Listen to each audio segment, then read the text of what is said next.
Mesdames et messieurs, bonjour et bienvenue à cet entretien. Aujourd'hui, nous sommes avec M. Amadou Diaw Bakhaw, responsable politique dans le département d'Agana. M. Amadou Diaw, bonjour. Bonjour. Durant son discours à la nation, le président de la République qui a décidé de reporter les élections. Que vous inspire ce report? Il y a eu environ 49 personnes qui ont été recalées au niveau du parrainage et ces 49 personnes avaient écrit une lettre de protestation à l'endroit du président Macky Sall, lui demandant d'arrêter le processus électoral. Le président Macky Sall les a répondu qu'il n'avait pas la possibilité de contester la décision du Conseil constitutionnel limitant le nombre de candidats à 40. Alors, ensuite, il y a eu le groupe parlementaire PDS qui a protesté indiquant qu'il y avait de graves soupçons de corruption à l'égard de 2 magistrats au niveau du Conseil constitutionnel.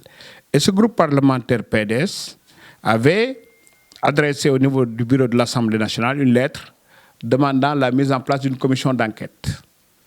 Dès que le bureau de l'Assemblée a accepté cette commission d'enquête, le président de la République, garant des institutions, a vu qu'effectivement il y avait une crise entre l'Assemblée nationale et la Cour constitutionnelle. Le président de la République a pris un décret abrogeant le décret qui allait créer le scrutin. C'est l'Assemblée nationale qui a voté une loi organique dérogeant à l'actuel, augmentant le mandat du président de la République et décalant, reportant les élections au 15 décembre. Donc ça, ce n'est pas le fait du président de la République. Et là, on voit qu'il y a une véritable respiration démocratique parce que d'autres ont fait des recours auprès de la Cour constitutionnelle qui a invalidé, qui a refusé le décret du président de la République, aussi bien aussi la loi de l'Assemblée nationale. Donc, ça montre que les 3 institutions au niveau du Sénégal fonctionnent. Chacun a son rôle. Il y a l'exécutif qui est le président de la République qui a pris un décret. Il y a l'Assemblée nationale qui a voté une loi. Et il y a la Cour constitutionnelle qui a regardé est-ce que ces lois étaient constitutionnelles ou pas. On a dû noter des échauffourées partout dans ce. Est-ce que cela aussi n'explique pas un peu cette décision du Conseil constitutionnel de vouloir casser cette mesure du chef de l'État? Voilà, le Conseil constitutionnel ne pouvait pas se dédire. Le Conseil constitutionnel avait déjà pris une décision de sélectionner 20 candidats. Ces 20 candidats ont été contestés aussi bien par l'Assemblée nationale et le président a pris un décret. Donc si le président prend un décret qui à l'heure actuelle dédie ce que le Conseil constitutionnel a dit, si l'Assemblée nationale fait une loi organique changeant le calendrier, ça montre que le Conseil constitutionnel a été désavoué.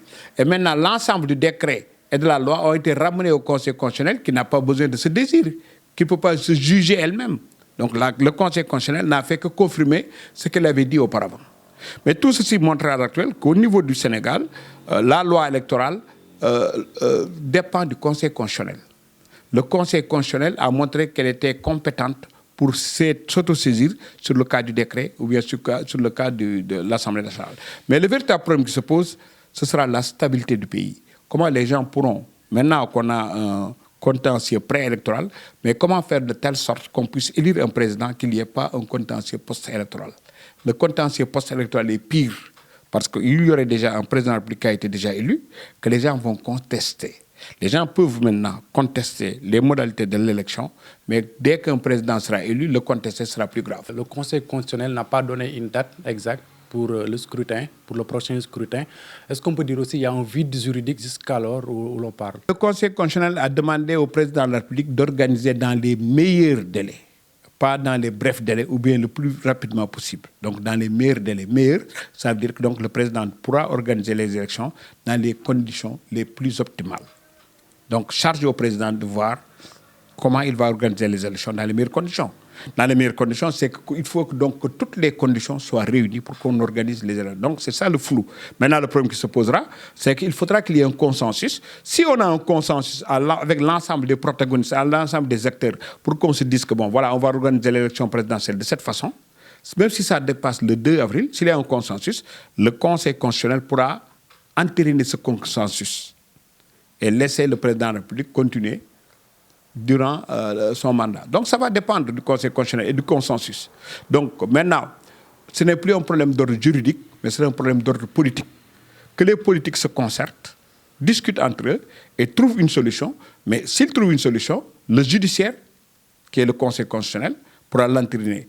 Le judiciaire, qui est le législatif, pourra faire une loi. Et là, maintenant, tout le monde sera d'accord entre le judiciaire, le Conseil constitutionnel et l'exécutif pour appliquer la situation. Bon, est-ce qu'il y a aussi lieu d'aller au dialogue puisque le Conseil constitutionnel a déjà tranché, appelant aux autorités compétentes d'organiser dans les meilleurs délais le prochain scrutin? Les gens ne pourront pas parler de dialogue, c'est surtout une consultation. Les gens vont discuter sur les modalités d'organiser le scrutin. Comment on va organiser le scrutin? Quelle sera la durée de la campagne? Quelle sera la durée à l'heure actuelle des contestations? Le premier tour va durer combien de dates, etc., etc. Donc, c'est des modalités techniques. En matière de modalités techniques, les gens vont consulter. Le président va consulter, discuter avec eux, voir est-ce qu'on revoit le système de parrainage ou autre. Donc, il n'y aura pas de dialogue. Il y aura des consultations, des discussions sur les modalités techniques qui devront permettre à l'actuel la tenue du scrutin. Donc, quand on parle de dialogue, le dialogue est plus large, est un dialogue politique. Mais là, les gens, ils ont un problème de contrainte de temps. Ils devront discuter au niveau de la contrainte de temps, pour permettre à de trouver une solution très rapide, solution qui va permettre d'organiser les élections. Ainsi s'achève cet entretien. Merci de nous avoir suivis. Je rappelle que nous étions avec M. Amadou Diaw Bakhaw, responsable politique de la coalition Benno Bokk Yakaar dans le département de Dagana.